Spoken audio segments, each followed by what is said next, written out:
Hi there! Welcome to Inside Archaeology, the channel taking you inside history's mysteries. If you're new here, I'm an archaeologist, and every month I make a news video on the latest exciting discoveries in archaeology. So make sure to subscribe and hit the bell if that sounds like it's right up your trench. Today is a departure from my normal focus on real archaeology. In my March 2025 news, I did a short feature on the claims that new structures have been found under the Pyramid of Khafra at Giza, and why I don't think it's a legitimate discovery. Unsurprisingly, my comment section for that video is now full of conspiracy zealots and skeptics who are really mad that I dare to hold this new project to certain standards. To be honest with you, pseudo-archaeology and conspiracy stuff is not really my favorite content to make because I prefer to highlight the work being done by real archaeologists that often gets overlooked for stories like these because they're not as mysterious and clickbaity. I included this particular story because I knew that if I didn't, my comments would instead be full of people claiming that I was deliberately covering it up as a part of the big bad archaeology conspiracy that doesn't exist. At the time of writing and filming that video back in March, information on this story was hard to find as it had just broken via some rather questionable sources. However, since then things have changed, and so in the spirit of authenticity, I wanted to dig deep into the entire story and give you an update and an overview of the whole thing today. Don't forget to take a few seconds to subscribe or like to tell the algorithm that you want to learn more about real archaeology. If you're feeling extra generous, a Ko-fi donation, super thanks, or Redbubble merchandise purchase helps me keep the channel going. All right, everyone, let's dig in.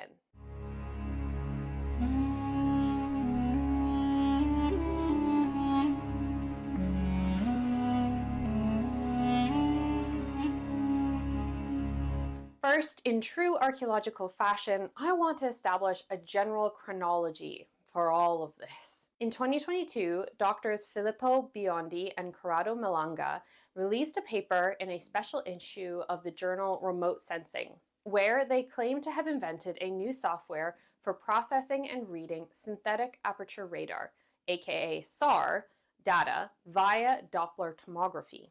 How it allegedly works, and I'm taking this directly from their patent applications, is by transforming the electromagnetic radar signal into phononic information, aka vibrations, capable of detecting millimetric displacements of vibrating structures inside other analyzed structures. This then produces tomographic imaging of below/inside the earth, ice, sea, and inside any body made of matter which is located on the earth, the sea, or an ice surface. In the 2022 paper, they claim to have applied this new software and technique to open source SAR scans of the Great Pyramid of Khufu at Giza and think they have found new structures inside it that were previously unknown. Then, in 2023, Dr. Biondi submitted a patent application for his software, which is still ongoing, as this is a process that can take a few years. Also in 2023, the duo released a book on the same topic. Fast forward to the 15th of March 2025 to a pseudoscience conference in Bologna, Italy, hosted by the YouTube personality Nicole Ciccolo, where Dr. Biondi, Dr. Malanga, and a journalist named Armando May hosted a 4-hour-long panel in Italian on their latest application of SAR scans and Doppler tomography to the Pyramid of Khafra at Giza, claiming that this time, instead of new internal structures inside the pyramid, they have found structures underneath it, going down to a depth of up to 2 kilometers. You can watch the whole 4-hour conference yourself if you'd like, if you have better things to do with your time, but still want a good summary, I'd recommend checking out Metatron's 30-minute video on it, as he is Italian and does a really good job of translating the nuances of the language and what the speakers are saying. This news first started making waves on the internet a few days after the conference due to a YouTube video on the topic using AI narration made by Greg Rees, a former host of InfoWars, which is an American far-right conspiracy theory website. The Egyptian Ministry of Antiquities quickly disowned the project, saying that they did not in any way approve the work or believe the results. To date, the only news media that has picked this up is papers like the Daily Mail, which is not known for its journalistic integrity. Reuters, the Associated Press, BBC, etc., none of them have picked up and run with this story, which should be your first clue about whether or not you can take it seriously. Throughout March, more info has come out in dribs and drabs. Initially, stories made note of the fact that Dr. Biondi was attached to the University of Strathclyde, but now it seems that he hasn't worked there for a while, as per a LinkedIn post that he put out. A few appearances have also been made by people associated with the project on various YouTube channels, but they're all channels who, at the very least, flirt with conspiracy theories and sensationalist history stuff. None of them are what I would consider 100% reputable.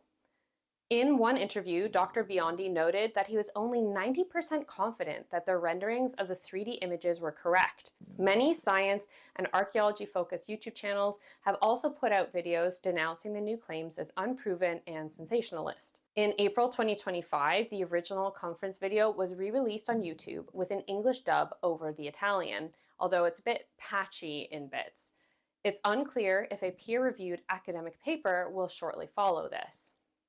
According to one person associated with the project, the team has found similar structures under the other two pyramids and have plans to apply their method to the rest of the plateau. Next, we're going to have a look at the people behind the SAR-SCAN project. Dr. Corrado Malanga is a chemical engineer at the University of Pisa, as far as I can find out. Parallel to this work, he has an interest in UFO theories and has previously been involved in the National UFO Center and the Italian Stargate organization. Stargate. He's also written several books on UFOs, including this one that you see here. Armando May is a journalist who describes himself as a self-trained Egyptologist. He primarily writes conspiracy theory books about a pre-dynastic lost Egyptian civilization. Dr. Filippo Biondi is a signal processing researcher and engineer and the inventor of the harmonic SAR-SCAN Doppler tomography technique. He is a former academic who left his university to become a full-time remote sensing specialist, selling his new patent-pending technology that he calls harmonic SAR. The first thing that jumps out at me when looking at these three is that all of them have biases or motives for their claims to be correct as they write and sell books on these topics. In fact, they were selling them at this conference. I think that what has convinced a lot of people that there might be like a bit of legitimacy to this is the inclusion of Filippo Biondi, who is an recognized expert in his field. However, I find it incredibly ironic that many people who wholeheartedly believe in these new scans like to also go and bash archaeologists who are recognized experts in their fields, but these people are happy to suddenly change their opinion on whether you can trust academics when the results are something that they want to believe in. I also want to highlight that in my original video, I pointed out that two of these three people are engineers and said that while that's great, they aren't working with archaeologists in a cross-disciplinary project to validate their findings, and that is part of what makes me take this project less seriously. And wow, some people did not like me saying that, thinking that I was dissing them for being engineers. I am not. To be clear, I have a very healthy respect for engineers. I actually married one. But as my husband often points out, domain knowledge or a deep understanding and expertise within a specific subject area is not something that is completely transferable across disciplines. Expertise in chemical engineering or journalism doesn't mean that you are a qualified expert in the interpretation of archaeological sites. Now, I will say that a remote sensing expert is an expert in this technology, yes, and this is way more applicable to archaeology as we use remote sensing all the time, but that doesn't mean that he can't be wrong or that he's qualified to do more than point out the anomalies in the raw data, especially if he's not worked on an archaeological project before. It also doesn't mean that he isn't capable of misreading data, especially with using unproven technology. At the moment, it isn't possible for anyone to fully rip apart and debunk these new claims because the full details of the method and technology, which need to be examined, have not been published and peer-reviewed in an academic journal and/or independently validated as a legitimate method by other SAR experts. No one else has been able to test it and say that it works. So since we can't objectively analyze the 2025 claims about Khafra, from YouTube videos with no references, let's take a look at the 2022 paper, shall we? When it was originally published, it seems to have, again ironically, flown under everyone's radar until now. You might be surprised to learn that this article was published in a reputable journal and it was also peer-reviewed. So let's take a look at the peer reviews then. They are openly available for anyone to read. While the reviewers generally agree that the method is innovative and interesting with the potential to work, they have a lot of comments noting that the theory hasn't been adequately demonstrated to work in the real world. Reviewer 1 wrote that the detail in the methodology section of the paper is sorely lacking information that would allow others to validate the experiment of the method, and in their opinion, the validation of the results is missing, and the paper's conclusions are poor and weak. Reviewer 2 states that the analysis presented does not provide firm conclusions as to what is being observed in the tomograms, such as whether the features that are represented there are real objects or just artifacts of the technique or even really just noise. They point out that for such a novel technique, they would have expected to see some very careful validation experiments on well-known targets in a well-known environment with well-characterized vibrations. They also noticed that in the paper references, there are no other examples of this technique being applied in such a controlled manner to provide good quality tomograms. I pointed out this same conclusion in my news video, and I will repeat it here. If you want to make such controversial statements about such an important site and expect people to take you seriously, you need to back the science up 100%.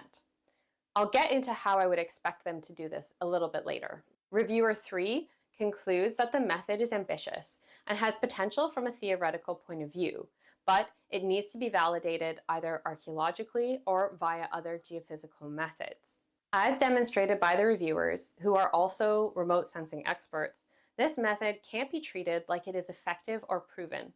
The only person who has used it is Filippo Biondi. And of course, because it's submitted for a patent, it's not likely that anyone else will be able to use it anytime soon. I've seen quite a few statements that act like the patent has been granted. I have checked, and it is not. This will probably be the real smoking gun about harmonic SAR and how seriously we can take it, as a patent can't be approved or can be revoked if the invention doesn't actually work as it's claimed to. But I'm sure that's still not enough to convince some of the people watching that they should be very skeptical of what is going on here. So let's take a closer look at the 22 paper's content. The first glaring error that I noticed here as an archaeologist is that it stated multiple times in the paper, which has been revised, that the pyramid is built mainly of granite blocks. This is incorrect. Current estimates are that it is made of 5.5 million tons of limestone and 8,000 tons of granite, which works out to about 0.14%, less than 1%. This is information that is incredibly easy to find out, so I'm really surprised that in a scientific paper, this mistake wasn't caught. I'd also think that this was something that was important to get right, since if you're making conclusions based on the feedback you get from vibrations through solid rock, the type of rock that it is will matter, especially since granite and limestone differ significantly in their composition, appearance, and properties. The paper itself is really daunting to look at on the face of it. It's full of a lot of technological terminology, maths equations, diagrams, and reconstructions of their results, which make it hard to read and understand. This is actually a critique that was even noted by the reviewers. I can't speak on the merit of the methodology or the plausibility of the method since it's not my area of expertise. However, in my opinion, the whole premise of the paper comes apart in the end when you reach section 6.2, the interpretation of the data. To paraphrase, the author's explanation for their new structures inside the Great Pyramid is that it was surrounded by an enormous basin full of water, reaching up to the first few courses or steps of the pyramid, which allowed boats of attendants to fill the pyramid up with water up to 90 meters high through pouring it into the southern shaft. The water would have then invaded the king's chamber to become level with the top of the granite sarcophagus and effectively airlocked the room. The queen's chamber would also be filled up with water up to the height of its air shafts and thus created a closed circuit. Then the pyramid was placed in vibration by the wind and low frequencies were developed. the walls of the basin vibrating at a low and precise frequencies linked to the internal and external measurements of the basin itself, which would have caused the water contained in the closed circuit to vibrate. Then, two individuals who had been placed in the sarcophagus of the king's chamber and the cylindrical container in the queen's chamber would have been treated with this low sound frequency for curative and religious purposes. At the end of the procedure, the chambers were drained back into the Nile. Finally, the authors conclude that the numerous structures thus seem to belong to a giant resonator that could function as a high-order, low-pass acoustic filter. That is paraphrased, but pretty much everything there is exactly what they say in the paper. Ultimately, what I'm getting from the 2022 paper is that they're claiming that the Great Pyramid is a giant vibrational sound spa. Do you agree? Do you think this is more likely a use than being a giant tomb, based on the fact that there's tons of the other examples of it and it's surrounded by a bunch of tombs, etc.? In the 2025 conference, it appears that the authors have come to a different conclusion about what is under Khafra's pyramid. They think the new structures are a system for supporting the weight of the pyramid to prevent it from otherwise collapsing or sinking into the ground. Comparisons to the suspension system of the Brooklyn Bridge were even made.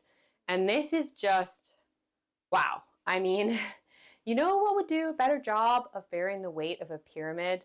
Solid rock, which is what the Giza Plateau is made of. It is literally made of limestone bedrock. In 2025, the SAR team have also made use of artificial intelligence, how on trend, to analyze their scans. But they have given no details about which model they used, beyond saying that the experts in charge created it, and therefore, because it contradicts the experts, it can't be wrong.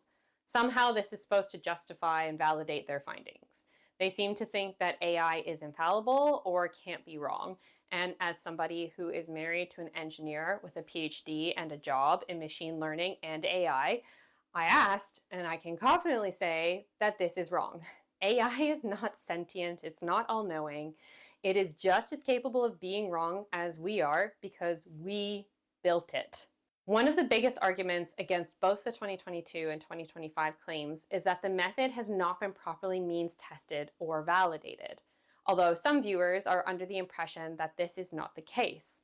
On the surface, sure, this appears to be true, as if you look at the Harmonic SAR website, you can see that Dr. Biondi has applied his method to several other places, including the Mosul Dam and the Gran Sasso d'Italia, which is an underground research lab in Italy. However, neither of these cases are solid evidence that the technique has been successfully applied in archaeological contexts. Firstly, it was used on the dam for the purpose of infrastructure monitoring, specifically looking for cracks.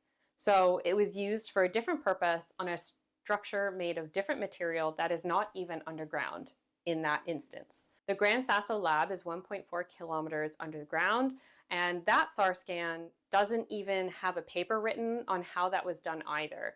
All there is proof that it works on the website is 8 photos and 2 videos, mostly showing a lab layout superimposed over the scan data. There are no captions, access labels, or text explaining how anything works, and the lab layout is clearly, and I cannot emphasize this enough, stretched to fit the scans. So effectively, they have manipulated the lab layout image, which we also have no idea is if it's like an accurate diagram, in order to match their results.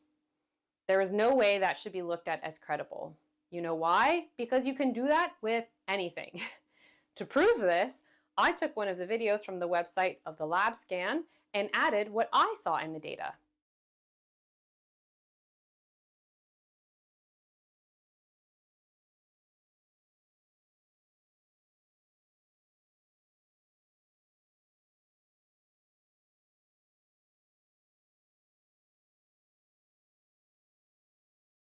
So using their logic, there must be a giant statue of a cat with its paw up underneath the mountain. Remote sensing expert Dr. Sarah Parkak noted in her video with Flint Dibble that it is incredibly easy to misread radar data and see what you want in it, especially if you go in already knowing what you're looking for. So this brings us to what exactly they would theoretically need to do to prove SAR Doppler tomography works in archaeological contexts. The idea of drilling a hole and sticking a camera into it on the Giza plateau or excavating underneath the pyramid are just straight up like that's not going to happen. That's not realistic. This is a UNESCO World Heritage Monument. There are laws about these things, and archaeology is a destructive process. Drilling a hole is a destructive process. We cannot excavate the pyramid or drill a hole in it, as this would damage it further. This is actually why the Egyptian government has allowed other non-invasive survey projects on site. They want to know more about the internal composition of the pyramids and see if there are other undiscovered or unlooted chambers inside, but they can't exactly take the pyramid apart to find out or make liberal use of dynamite like the first explorers did. You may have heard of the Scan Pyramids project, which combines several non-invasive and non-destructive techniques, including infrared thermography and muon tomography, to look at the pyramid without damaging it. In 2016 and 2017, they discovered two voids inside the Great Pyramid, one behind the chevrons at the entrance and the other above the Grand Gallery, called the Big Void.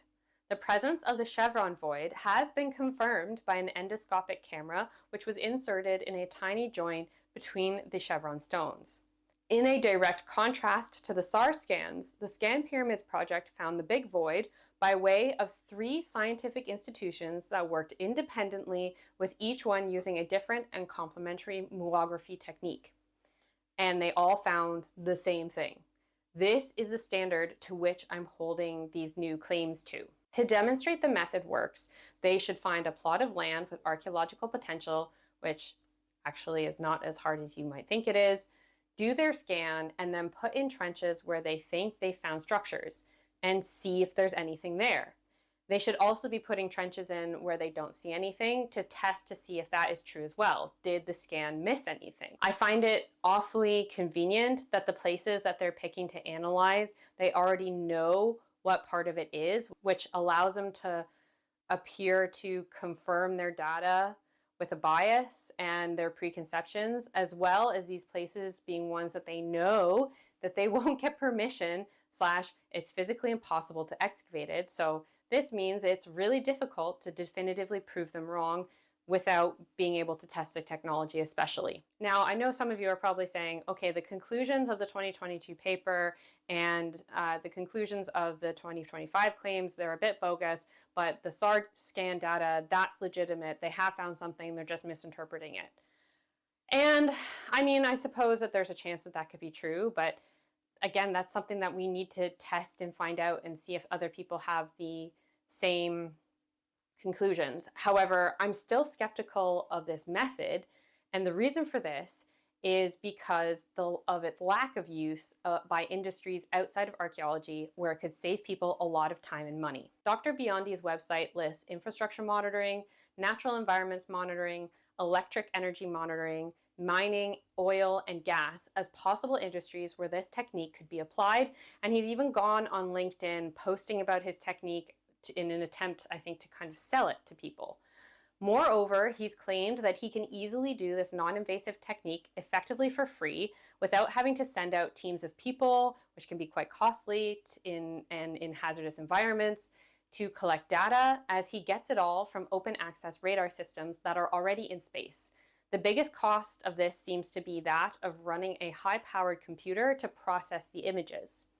So what I want to know is if this works so well, why aren't people in mining, oil, and gas, who have way more money than archaeology and way more incentive to know what's underneath the ground, why are they not beating down his door to use it? That is how capitalism works. That is how our society functions. If a new way to see the internal matter of any object and below the earth, sea, and ice 4 kilometers from space satellite and airborne platforms was developed that saves a large amount of money for companies, they would be testing it actively or investing heavily into it and testing it and refining it. And it seems pretty obvious that they are not. If this is really what this tech is able to do, using it to look at the pyramids is just like, I don't know, it's just stupid. It's just, that's not where the money is, guys. In light of all this, I'm going to turn the tables around and I want to just ask a few questions to the SAR scan team. If the Great Pyramid is a vibrational therapy spa that was used repeatedly, why did they build three instead of just reusing the first one? If it's all meant to be a related giant system that works together, wouldn't they need to use them all at once? And then what's the purpose of building the first one and using it and then all the next ones? Like that just doesn't add up for me. Are all the other pyramids in Egypt going to get SAR scans to see if they match this tomography? In your opinion, how did the Egyptians know that without this structure, the pyramid would sink? Where is the geological/water erosion evidence for the giant basin that held all the water around the pyramids, specifically the Great Pyramid? Where did it go? What happened to it? Why is there no evidence that it's there anymore? Where in the Egyptian medical texts do they discuss vibrational therapy? That's everything I have for today. I tried to make it as exhaustive as I can on the actual science and not get too bogged down too much in the conspiracy bits. Hopefully, I've presented enough here to at least help people realize that this needs to be taken with a literal shovelful of salt before jumping to conclusions about what it can tell us.